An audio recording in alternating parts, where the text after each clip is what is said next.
Hoy quiero hacer una predicación de exhortación, de ánimo.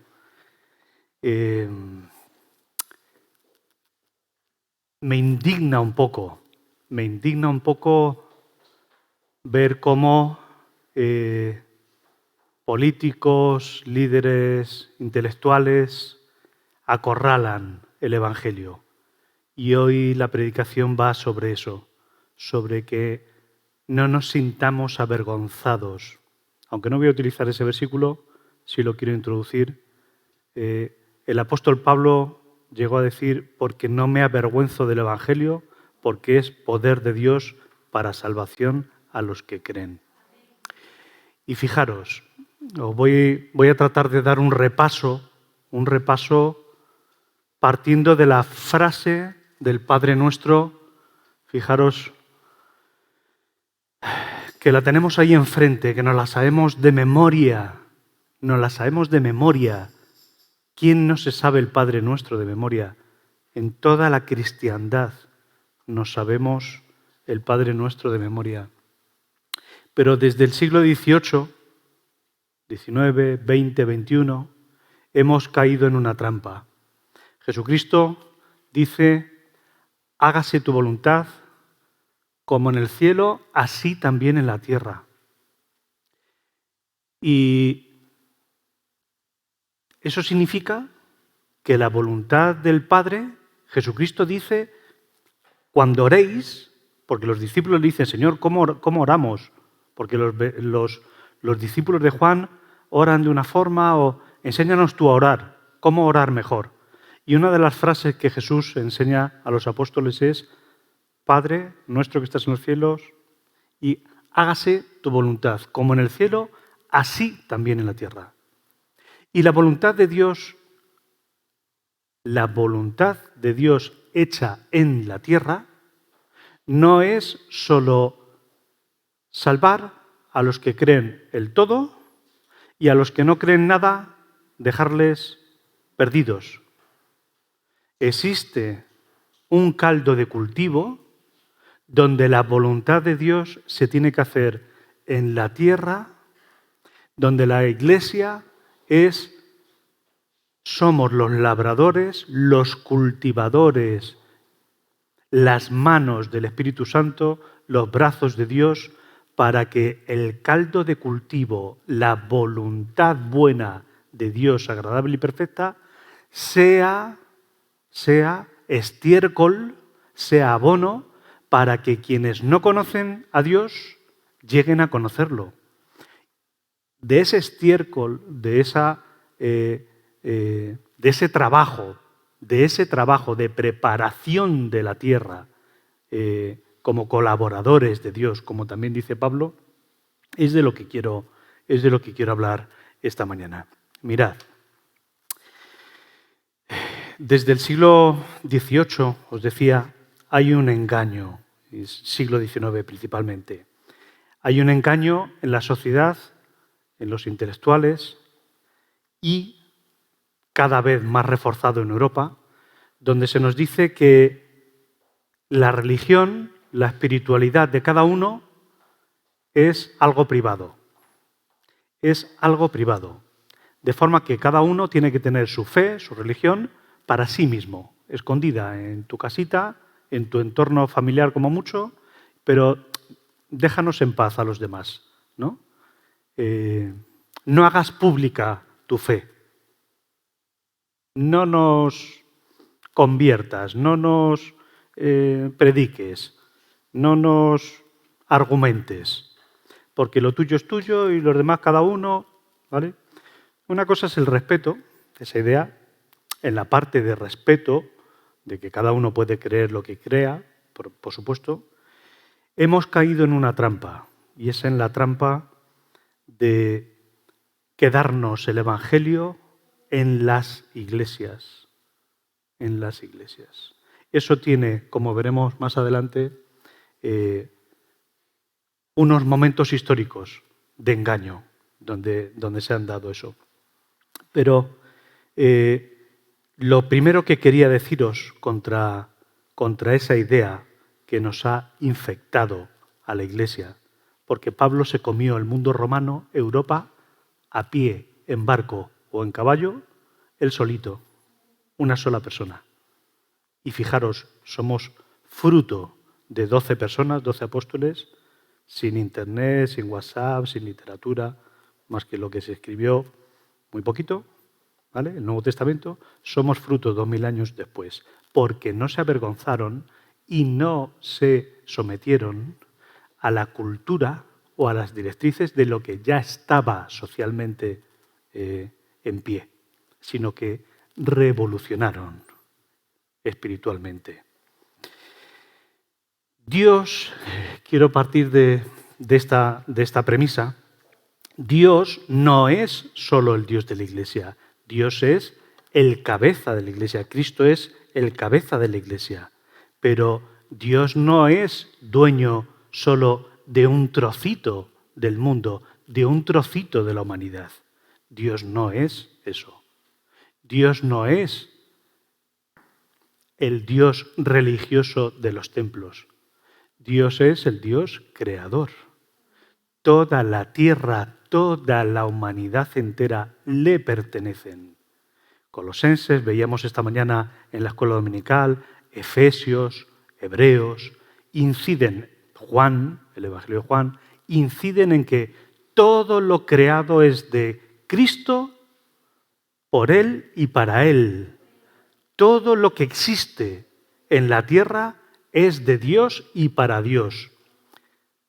Esta premisa es importante tenerla. Este concepto es importante que lo tengamos claro, que toda la sociedad del siglo XXI, toda Europa, todo el mundo occidental, por muy agnóstico, por muy ateo que sea, todo es de Cristo. Y Cristo quiere mandar y quiere que creemos semillas, difundamos semillas del Evangelio públicamente, no que nos quedemos el Evangelio solo para el entorno privado. Eso es un error.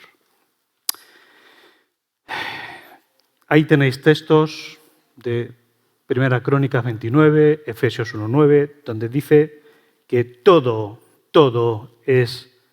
entorno, no solo mi iglesia, no solo mi familia, sino que mi trabajo, mi barrio, mi pueblo, la sociedad en general, todo es de Dios. La tierra, la sociedad, el mundo es de Dios. Porque Satanás es el usurpador. Satanás es el príncipe, no el rey, es el príncipe que quiere quitarle el reino de la tierra a Dios. Pero el dueño de la tierra, de toda la humanidad, es Dios. El ser humano está creado a imagen y semejanza de Dios. Contaminado por Satanás, el usurpador, el cual dice que nosotros, los hijos de Dios, no nos metamos con los no creyentes, que les dejemos en paz. ¿Por qué? Porque así no se convierten, no van a la luz y se mantienen en la oscuridad. Entonces nosotros, los hijos de luz, molestamos socialmente a las pretensiones de Satanás. La Iglesia es cierto que nosotros somos llamados a bendecir, a hablar, a propagar el Evangelio, la buena doctrina entre nosotros. Pero no es solo la Iglesia. La Iglesia está llamada a ser sal y luz. ¿Para quién? Para nosotros mismos. Cuando Jesucristo dice, vosotros sois la luz del mundo, sois la sal. Eso significa que si nosotros escondemos nuestra luz en el entorno privado, dentro de las iglesias y en casita, no estamos siendo luz. Cuando Jesús dice que una lámpara, si se esconde, no tiene razón de ser. Si se esconde, no tiene razón de ser. Si yo enciendo una vela, si yo enciendo una linterna y la escondo debajo de la almohada, ¿para qué sirve? No tiene razón de ser. Nuestra función, nuestro objetivo como herramientas, como brazos de Dios en la tierra, eso es la Iglesia. La Iglesia, Pablo nos dice que somos colaboradores de Dios para presentar el reino de los cielos, el Evangelio, a toda la criatura, a toda la humanidad. Por lo tanto, como somos llamados a ser luz y sal, no debemos dejarnos engañar por los políticos, por los escritores, por los filósofos ateos, que nos dicen que nosotros tengamos nuestra luz escondida. No, eso es pecado. Eso es pecado. Y cada vez más las iglesias estamos siendo más convencidas, sin darnos cuenta, de que mantengamos nuestro rollito de ideas entre nuestros grupitos, pero que no, por supuesto no imponer, pero que no traslademos nuestra ideología al barrio, a la sociedad, a la opinión pública, ¿vale? A la vida social, porque nuestro rollo es religioso y cada uno que se mantenga como quiera. No, nosotros somos llamados a que nuestro rollo religioso, nuestras ideas, nuestro convencimiento, nuestro evangelio, nuestras buenas noticias, porque estamos convencidos que tenemos las mejores noticias espirituales o religiosas, como se quiera entender, tenemos las mejores noticias para que se beneficie el resto de las personas. Por lo tanto, si nos quedamos nuestra fe escondida, estamos siendo desobedientes a Dios, a Jesucristo, que dijo: id y predicad el Evangelio a toda criatura. A toda criatura. Y eso significa salir del entorno privado, ¿vale? Muy bien, esto es un error. ¿De dónde viene este error? Quiero ilustraros un poco para que tengáis culturilla histórica. Para que tengáis culturilla histórica. El primero que comete el error, voy a decir, no como creyentes en general, ¿no?, que todos caemos en ese error. El primero, intelectual, gran pensador.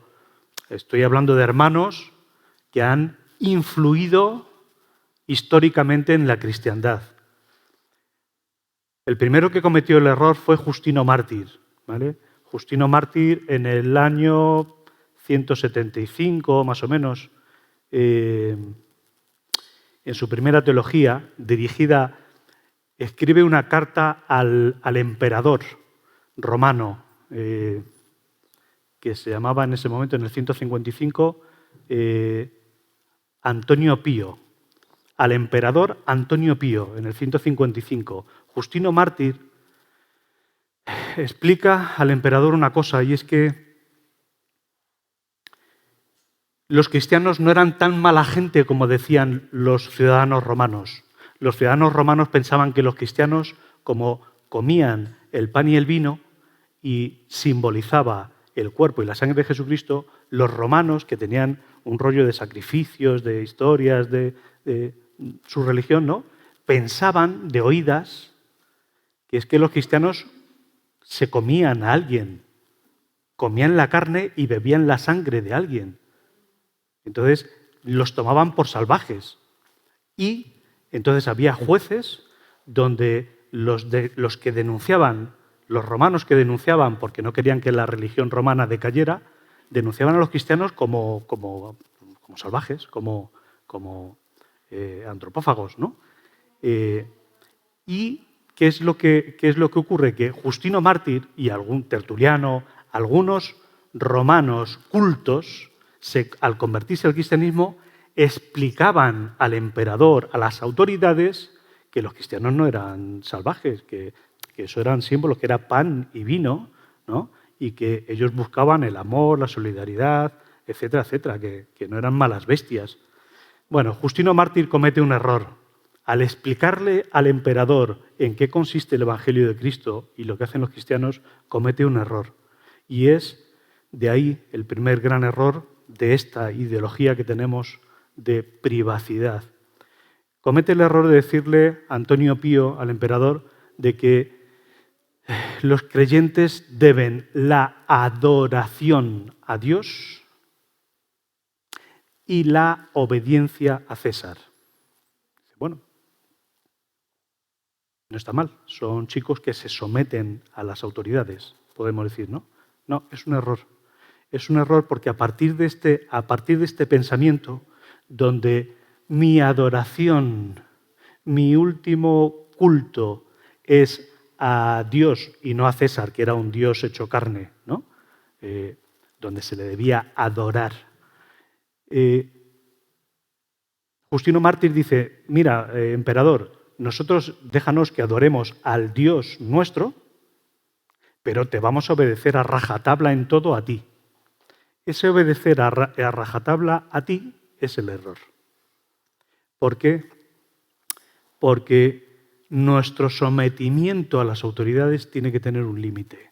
Y ese límite lo recordamos fácilmente de la primera predicación pública, del primer sermón del apóstol Pedro. ¿Os acordáis? Cuando en Hechos se convierten en la primera predicación de Pedro y Juan miles de personas, entonces son apresados. Y al ser apresados, al ser arrestados, les azotan, me parece, y entonces los ponen en libertad y le dicen los del concilio, los religiosos que tenían poder social, no solo religioso, les dicen, os prohibimos que habléis del Evangelio. Os prohibimos que habléis del Evangelio. Y entonces Pedro, ¿os acordáis lo que le contesta? Juzgad vosotros, hermanos, dice, como israelita, juzgad vosotros si tenemos que obedecer antes a Dios o a vosotros. Ese es el límite, esa es la clave. Nosotros debemos obedecer las leyes a las autoridades siempre y cuando esas leyes no vayan contra la voluntad de Dios. Y ahora os digo, ¿existen leyes actualmente que están contra la voluntad de Dios? ¿Sí? Debemos callarnos entonces y no enseñar cuál es el consejo de Dios, la voluntad de Dios, y debemos mantener nuestra opinión en privado, en casita, en nuestras casas. No. ¿Por qué? Porque el siguiente paso es que para que nosotros, otro que comete un error similar, ¿vale?, es Martín Lutero en la Reforma. Son buena gente, tanto Justino Mártir como Martín Lutero, para evitar otra serie de problemas, de conflictos, también dice que hay que someterse a las autoridades, porque otros creyentes habían hecho revueltas militares y demás, habían cogido las armas, y entonces Martín Lutero comete un error similar histórico diciendo hay que obedecer al príncipe, al gobernador, al rey de la zona, porque el dominio social, el orden social, se le debe obediencia a ciegas, podemos decir, a él. Y la adoración a Dios. Error. El gobierno civil, el gobierno militar, tiene los límites que el Evangelio nos diga. Si nos prohíben hablar del Evangelio, ese gobernante no debe ser obedecido. Los que vivimos en democracia, tenemos la fortuna, tenemos la bendición de Dios de tener mecanismos legales de poder expresarnos, de poder expresar libremente el Evangelio y decir lo que está mal y que la gente debe arrepentirse de lo que está mal. Y con esto avanzo en el concepto del bien y del mal.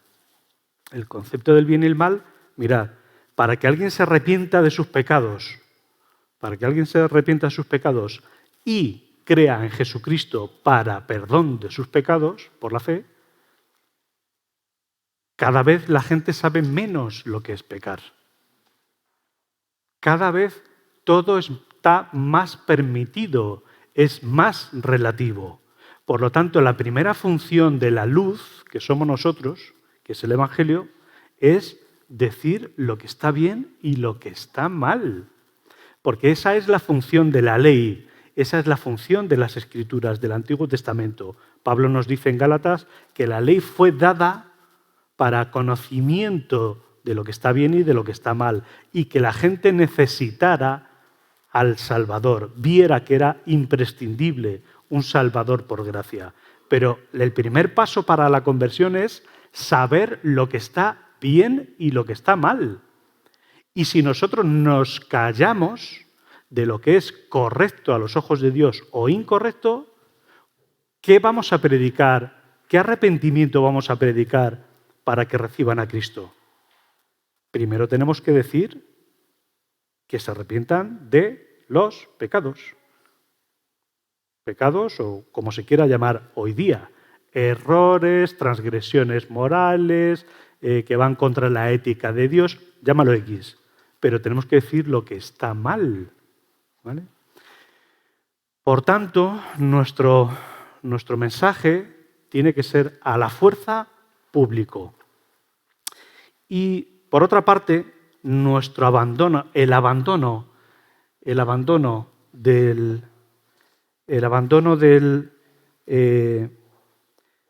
la conciencia social por parte de la Iglesia ha sido centrarse en la teología. Nos hemos encerrado mucho en la cristiandad, nos hemos encerrado mucho en la doctrina, hemos invertido mucho tiempo en la teología y hemos dejado de salir fuera socialmente para predicar, para enseñar la voluntad de Dios en la tierra. ¿Cuál es la voluntad de Dios en la tierra? Si nos hemos quedado encerrados, mirándonos el ombligo, hemos invertido demasiado en eso y poco en transmitir fuera. Otro error que se ha cometido fue por la reacción hacia la teología liberal. Cuando algunos hermanos, algunos pastores empezaron a defender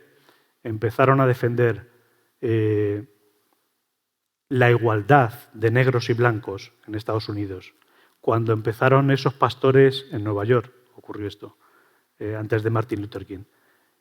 Cuando empezaron a hablar de la injusticia, lo indigno, lo inmoral que es para una sociedad que se dice cristiana tener gente tan pobre, tan miserable, tantos mendigos en la calle y otros siendo tan ricos que se dicen cristianos, ¿no?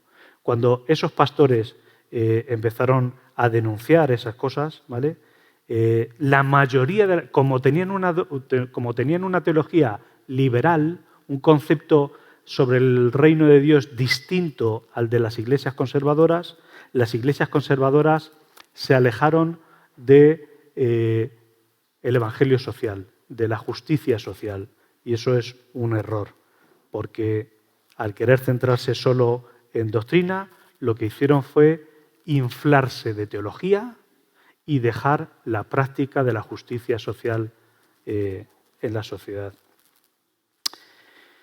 También hubo otro error, que fue que la Iglesia fue pesimista a partir de la Primera Guerra Mundial. En la Primera Guerra Mundial, los creyentes vieron que el hombre era muy cabezón, muy duro para la voluntad de Dios, que era irreformable el ser humano.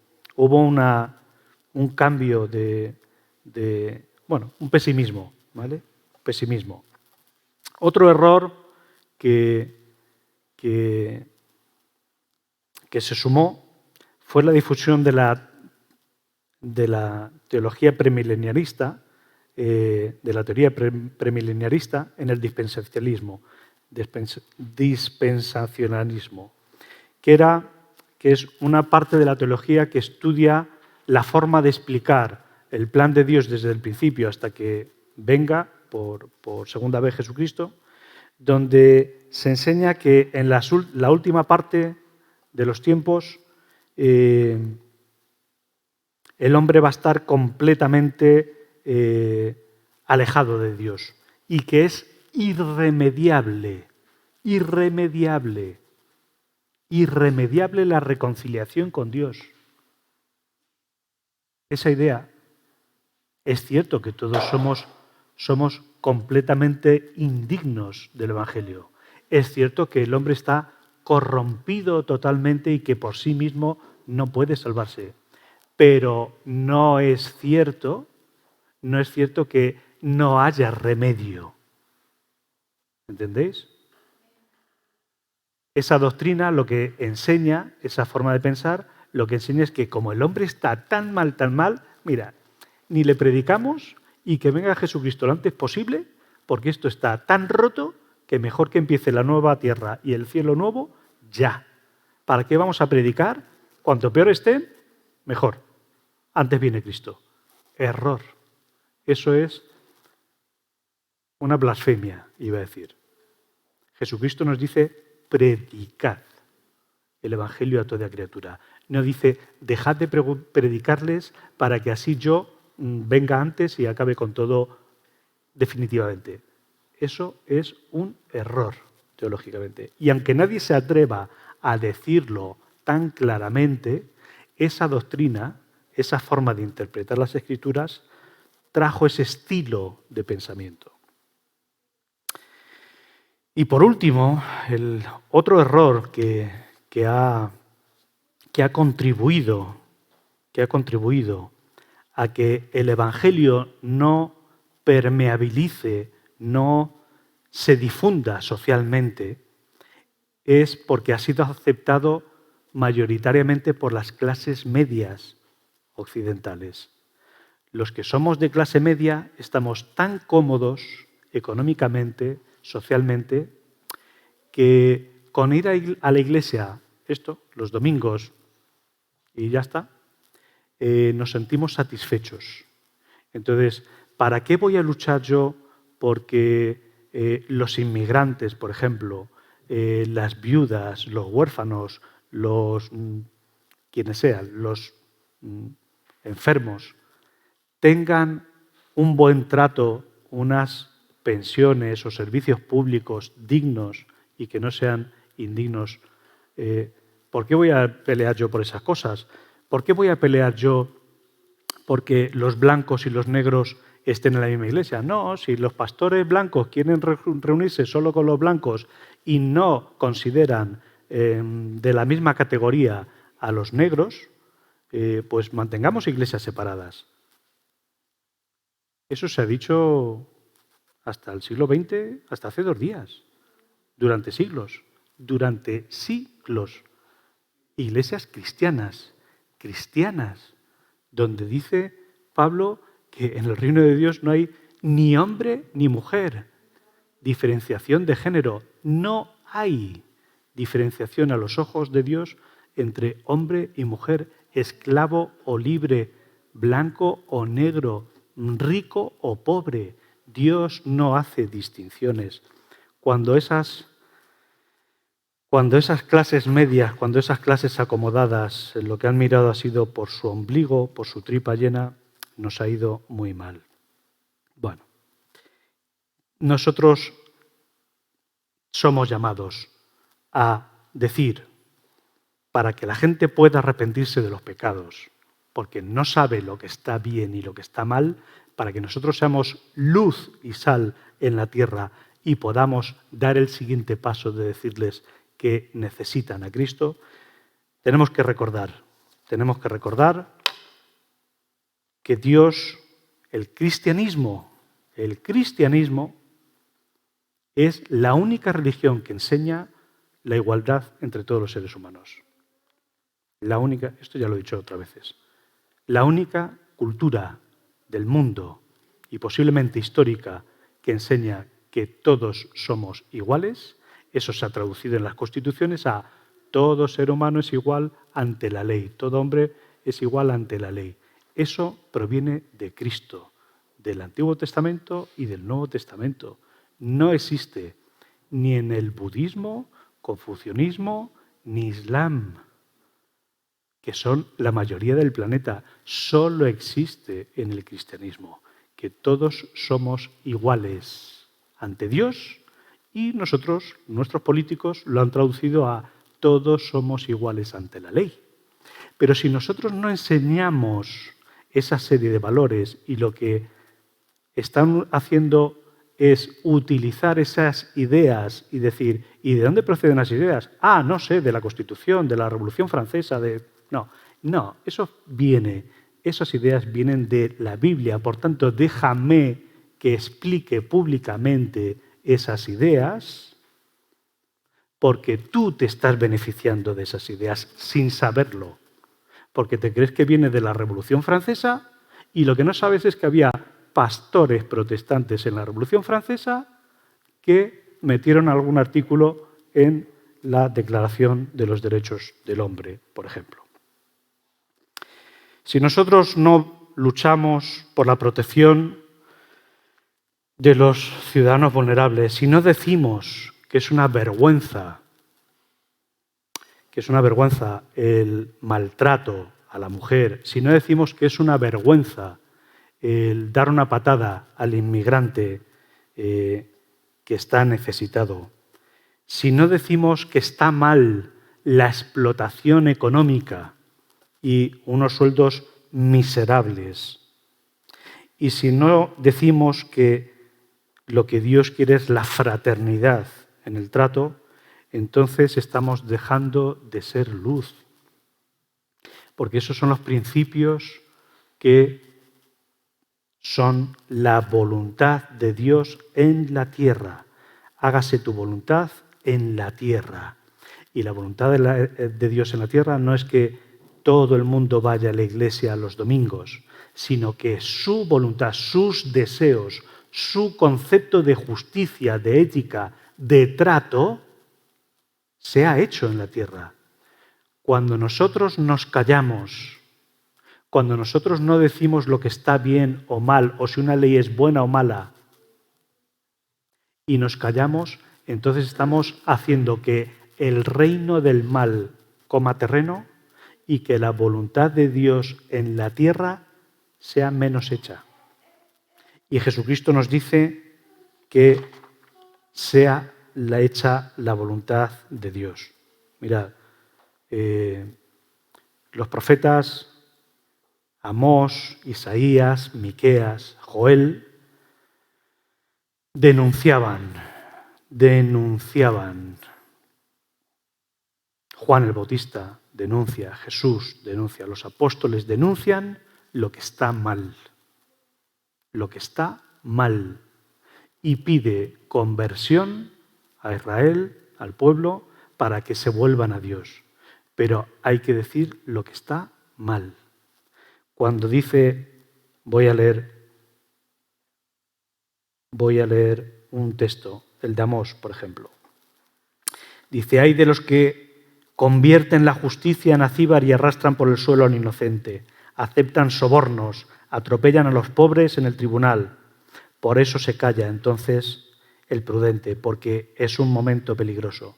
En todas las calles hay duelo, en todas calles gritan, ¡ay, ay! Los campesinos llaman para el duelo y el luto.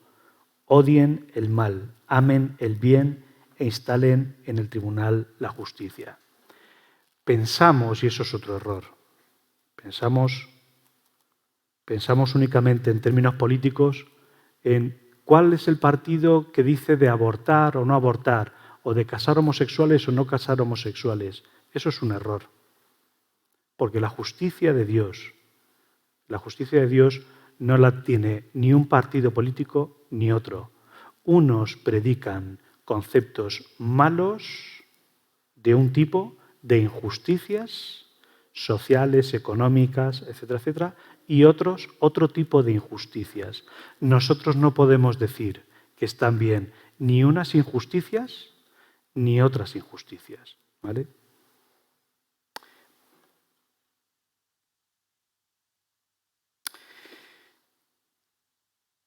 Por penúltimo,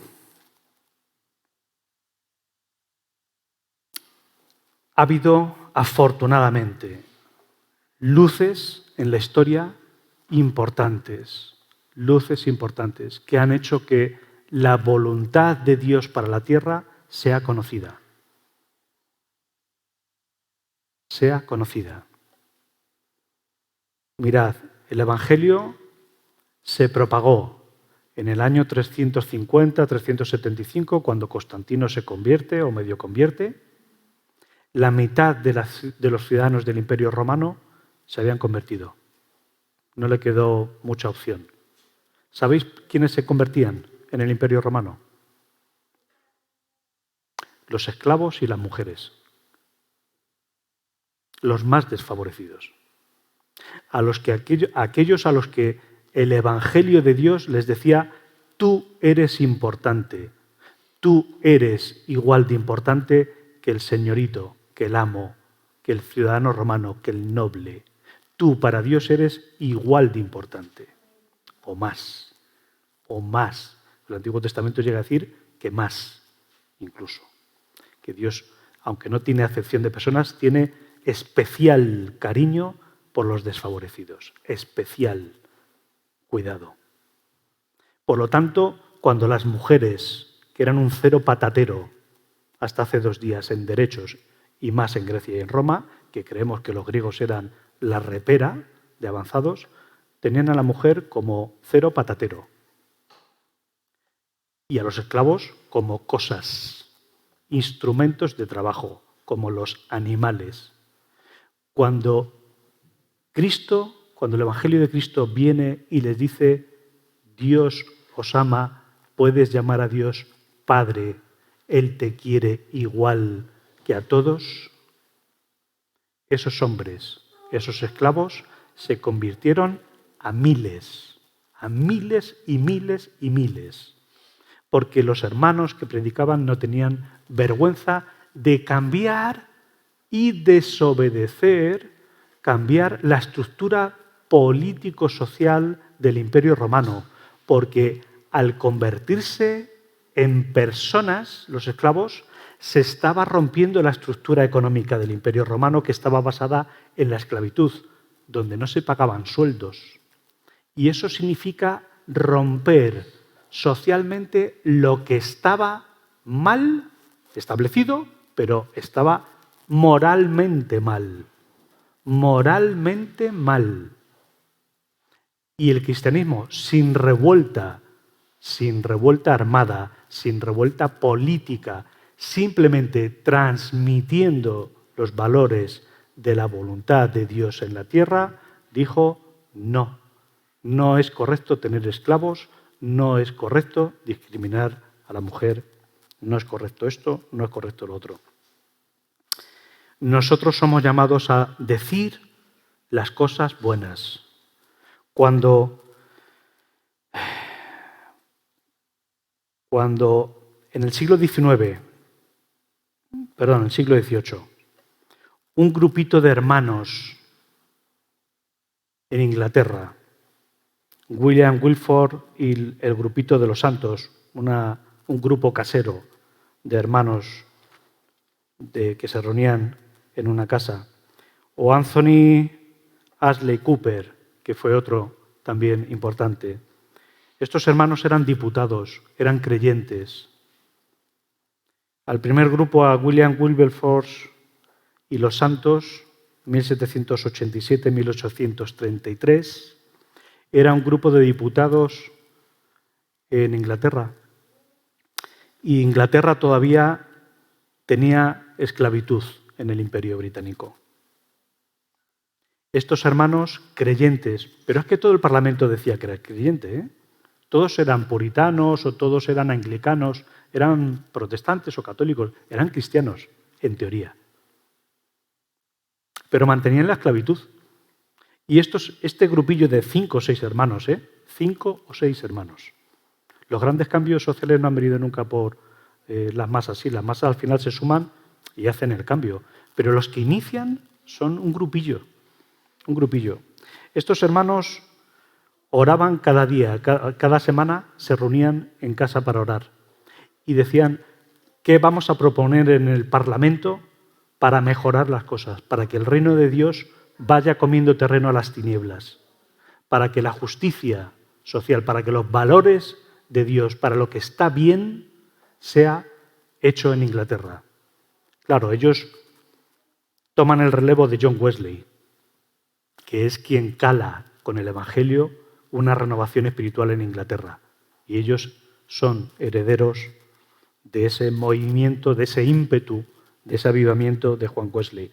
Pero este William Wilberforce y ese grupillo de 4 o 5 se propusieron a esos hermanos nominales del Parlamento británico convencerles, porque no podemos hacer la lucha, y eso es lo que significa someteos a las autoridades. Someteos a las autoridades es no guerrear, no coger la espada, no coger el subfusil y ametrallar a los que piensan, a los que no piensan como yo. Someterme a las autoridades significa estar sujeto y vivir en paz, pero no significa callarme, y menos en democracias, donde con nuestras opiniones y nuestros votos podemos votar aquí o allí, o hacer propuestas de que una ley cambie cogiendo firmas, por ejemplo, por aquí o por allí. No somos llamados a tener una ética privada, somos llamados a tener una ética pública, porque estos hermanos, y ahora os lo cuento, estos hermanos, si se hubieran callado y no hubieran cambiado las leyes, seguiría habiendo esclavitud en el Imperio británico o en el español o en el portugués. Estos hermanos poco a poco convencieron al resto del Parlamento inglés y abolieron la esclavitud en el Imperio británico. Realizaron reformas penales y parlamentarias, impulsaron la educación para la gente del pueblo, crearon el periódico Christian Observer, propagaron el Evangelio, cofundaron las sociedades bíblicas, hicieron reformas de legislación laboral, realizaron campañas sociales contra, fijaros, batirse en duelo con pistolas. Ellos dijeron, esto es indigno. Cuando uno se mosquea con otro, no puede ser que permitamos legalmente que se den la vuelta y se peguen un tiro uno a otro. Eso es inmoral, eso es ilógico. Eso es como los gladiadores en el Imperio Romano. Hay que terminar con estas prácticas que van contra la vida, que van contra la voluntad de Dios. Y ellos son los que hicieron cambiar ese tipo de leyes. O contra las apuestas, las borracheras, la inmoralidad, los deportes crueles con animales. Fijaros, este grupito de creyentes reformaron esas leyes en el Parlamento británico. ¿Por qué? Porque entendieron que el Evangelio, hágase la voluntad de Dios en la tierra, no es solo convertirse e ir a la iglesia, es decir lo que está bien y lo que está mal, enseñar al pueblo qué es lo correcto. El otro caso, voy acabando, Anthony Ashley Cooper, fijaros. Luchó este hermanito también en Inglaterra, primero como diputado y luego como senador, nuestro equivalente, o comunes y lores. Luchó por las condiciones laborales del trabajo infantil de fábricas, molinos y minas. Luchó por la mejora de las condiciones laborales de los desollinadores y promovió la acogida de 30.000 niños en Londres y de 1 millón de niños en el resto del país. Dice su biógrafa, dijo, Georgina Battiscombe, ningún otro hombre ha hecho tanto para aliviar el sufrimiento humano ni para contribuir a la suma total de la felicidad humana.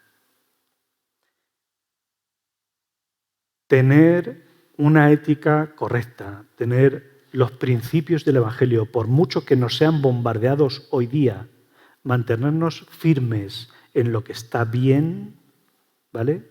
Hará mucho bien social. Acabo. Dietrich Bonhoeffer se opuso a Hitler cuando casi todas las iglesias protestantes fueron engañadas por Hitler y por su ministro de religión, de justicia o lo que fuera. Fueron engañadas. Dietrich Bonhoeffer, un pastor luterano, y unos poquitos, no tragaron. Vieron que eso era demoníaco, vieron que eso era contra la voluntad de Dios. Y fueron de los poquitos que se dieron cuenta a dónde iba a llegar. Y por eso Hitler mandó ahorcarlo y murió ahorcado. Dietrich Bonhoeffer se opuso, dijo que estaba mal y se opuso al Führer. No se quedó su evangelio en casa, en la iglesia. Se opuso abiertamente, con escritos, con cartas, con discursos, con la radio, como pudiera, ¿no? Martin Luther King, Estados Unidos, todos lo conocemos, pastor bautista. Se opuso y denunció la vergüenza de la discriminación entre blancos y negros en Estados Unidos, porque no se puede mantener un evangelio con errores tan graves y decir que no pasa nada. Hay que enseñar lo que está bien y lo que está mal. No debemos callarnos, no podemos callarnos. No podemos callarnos. Si nos callamos, entonces la voluntad de Dios, la imagen de Dios en la humanidad, el caldo de cultivo antes de que la gente se arrepienta, van a tener tal mezcolanza fuera de la iglesia o incluso en la iglesia, como os está hoy explicando, tal batiburrillo, tal revuelto de ideas, que no se sabe lo que está bien y lo que está mal. Por lo tanto, el arrepentimiento va a ser más difícil que se dé. Y mirad, por último, existe una diferencia entre el servicio social y la acción social. Si puedes poner esa, vale. Mirad, muchos creyentes estamos aquí, en esta primera parte, ¿vale? Desde la Iglesia, históricamente, los cristianos en el Imperio Romano fueron admirados. Los ciudadanos del Imperio Romano se sorprendían porque los cristianos, a los enfermos, a los que tenían lepra, úlceras, sarampión, yo qué sé, todas las enfermedades, los ciudadanos romanos, si no eran de su propia familia, o incluso siendo, los dejaban a que se buscaran la vida. Pero los cristianos dijeron, estos cristianos están locos. No solo cuidan de los suyos, sino que encima cuidan de los desconocidos. ¡Qué pérdida de tiempo! Pues si van a morir, que se mueran. Si están enfermos, pues que estén enfermos. Y los cristianos dieron ejemplo en el imperio, por eso se propagó también muy rápido el Evangelio, porque demostraron bondad, mostraron ser buenos samaritanos, no solo con los propios, sino con los desconocidos. Eso lo admitimos en todas las iglesias, porque eso significa esa primera parte, el servicio social, ¿no? Asistencia a las necesidades humanas, actividades filantrópicas, servir a individuos y familias y hacer obras de bien. Nosotros ya hemos aprendido, hemos interiorizado que eso es lo correcto ante Dios, ¿no? Pero hay un segundo paso. Cuando se hablaba de los hermanos que han sido diputados o senadores, ¿vale? Cuando se habló de Martin Luther King o Bonhoeffer, que no fue diputado, fueron pastores, nada más. Estoy en este plano. Y también somos llamados algunos, ¿vale?, a ocupar este espacio. Este espacio significa el del compromiso, el de hacer política. Política no siendo diputados o políticos formalmente, pero sí a promover cambios políticos. Significa no solo ayudar a los necesitados, sino a que con nuestras voces, con nuestros votos, con nuestros artículos, con nuestra enseñanza con los vecinos, con los foros, con la radio, con lo que sea, estemos aquí denunciando, diciendo lo que hay que hacer para eliminar las necesidades, no solo para ayudar a la gente a darle peces o cañas de pescar, que las cañas también se pueden poner allí, ¿vale?, sino ¿por qué el niño tiene que trabajar 18 horas en una mina como trabajaban? ¿Por qué trabajaban? Eso es injusto. Y para eso no hay que ayudar al niño a darle de comer, que sería el primer plano, sino que hay que estar aquí, hay que eliminar esa ley que lo permita. ¿Veis? Esta parte es la que transforma, esta parte es la que da los valores del reino de Dios a hacer la voluntad en la tierra como en el cielo. nosotros no tenemos que perder de vista que también tenemos esto como objetivo. Unos más, unos menos. Pero que sepáis, yo me alegro mucho de haber estado hace unos años en el retiro de Lisboa, cuando un hermanito, el ministro de Infancia de Ucrania, vino a ese retiro y nos dijo que el trabajo que estaba haciendo entre los niños huérfanos en las calles había hecho una asociación cristiana desde su iglesia y los había hecho casas de acogida y demás, ¿no? Y al final el presidente de Ucrania lo fichó como ministro para la infancia. Y yo dije, gracias hermano por dedicarte a esto. ¿Por qué? Ahí estás en esta parte. Ahí estás en política y puedes ayudar a promover. Y fijaros, un año después, Ucrania viene aquí y con Pedro Sánchez hace crear la figura del defensor del menor para defender esas cuestiones. Esos hermanos que se dedican a eliminar las causas de las necesidades, o nosotros, actuaciones políticas y económicas, procurar la transformación de las estructuras sociales, defender la justicia social. Yo, de verdad, me gustaría transmitiros esto, ya acabo. Pensamos en la ética nada más que en la sexualidad y en el aborto. Eso es un error. Eso es un error. ¿A cuánta gente afecta el con quién me acuesto, si es con un hombre o con una mujer? Y en las iglesias se enseña mucho eso. El pecado de la homosexualidad, de las lesbianas, del aborto, de no sé qué. No, si es que hay muchos más pecados. Cuando tienes al empleado sin dar de alta en la seguridad social, en negro, y tú tienes unos beneficios millonarios, o te contratan, o eres de los de recursos humanos que te van a dar 1 millón de euros al año por despedir a mogollón de curritos o rebajarles de 1.000 euros en la crisis económica de 1.000 a 800 euros, eso es pecado. Eso es pecado. No es solo la cuestión de con quién me acuesto. Eso es pecado. Cuando no tengo esa sensibilidad para los desfavorecidos, cuando miento en un juicio, eso es pecado. Nosotros somos llamados, así, hermanos, a decir lo que está bien y lo que está mal. No nos avergoncemos, no nos avergoncemos. Influyamos socialmente en decir lo que a Dios le parece bien o mal en la tierra, porque no podemos esconder nuestra luz. No seamos engañados. No hemos sido salvados para quedarnos aquí, en el local. Igual que los políticos dicen, no, tú mantén tus ideas en lo privado, ese político o ese ateo está hablando por la radio y en televisión de sus ideas, que son sobre los mismos temas, pero públicamente. Y dicen que tú te calles, porque eres cristiano y eso es religión. Pues lo siento mucho. Lo siento mucho. Igual que tú puedes dar tu opinión y dices que es desde un partido o desde tu ideología, yo puedo dar mi opinión desde mi ideología. Y si es religiosa o como quieras llamarlo, la voy a dar. Porque las leyes también me permiten darla.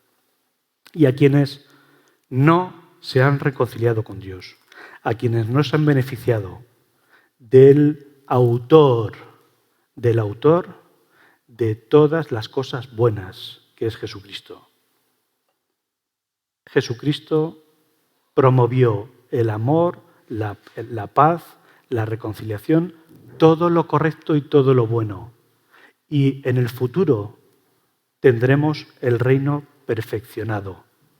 Pero mientras tanto, podemos entrar en el reino presente, que es la Iglesia, los escogidos de Dios, los que formamos la Iglesia de Dios, y si no te has reconciliado con Dios, si no te has arrepentido de tus pecados, si no tienes a Cristo todavía como tu jefe, como tu Padre, como tu Señor, estás perdiendo el tiempo. Estás dando palos de ciego y estás en un batiburrillo de creencias, en un batiburrillo y perdiendo el tiempo. Te invito a que reflexiones, te arrepientas de tus pecados y creas en Jesucristo. Jesucristo es lo mejor, la mejor persona que ha existido en la humanidad, en el mundo, que ha existido y que existirá. Afortunadamente, Dios decidió hacerse hombre y darnos estas enseñanzas y reconciliarnos eternamente con el Dios invisible mediante Cristo. Así que estamos muy agradecidos a Jesucristo y si todavía no te has reconciliado con Él, por favor no pierdas el tiempo, te estás perdiendo lo más importante en la vida. Amén.